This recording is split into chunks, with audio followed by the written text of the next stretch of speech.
இந்த 2026ஆம் ஆண்டில் கடனை அடைக்கப் போகும் ராசிகள் இவர்கள்தான். இதில் உங்களின் ராசியும் இருந்தால் ஓம் முருகா போற்றி என்று கூறி சேனலை சப்ஸ்கிரைப் அண்ட் லைக் செய்து கொள்ளுங்கள். முதலில் இருக்கும் ராசி மேஷம்.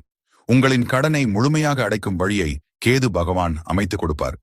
இதுவரை வட்டியை கூட கட்ட முடியாமல் இருப்பவர்கள், இல்லை வட்டி மட்டுமே கட்டி வாழ்க்கை போய்க் கொண்டிருக்கிறது, என்னால் முடியவில்லை என்று எல்லாம் கூறி கஷ்டப்படுபவர்களுக்கு எல்லாம் கேதுவால் நிறைய நன்மைகள் வரும் ஆண்டு நடக்கும்.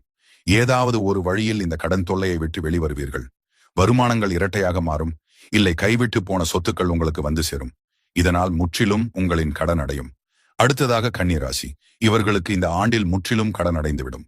உங்களுக்கு நிறைய கடன்கள் கட்டாயம் இருந்திருக்கும். கடனை தாண்டி வட்டி கட்டி கொண்டிருப்பீர்கள். அப்படி இருப்பவர்களுக்கு நிறைய திருப்பங்கள் வரும். கட்டாயம் ஒருவரின் உதவியால் உங்கள் வாழ்க்கை இந்த ஆண்டு மாறும். இந்த வருடம் நீங்கள் சரியான கணக்கு போடுவீர்கள். எப்படி கடனை அடைக்க வேண்டும் என்று, அதன்படி அதில் வெற்றியும் பெறுவீர்கள்.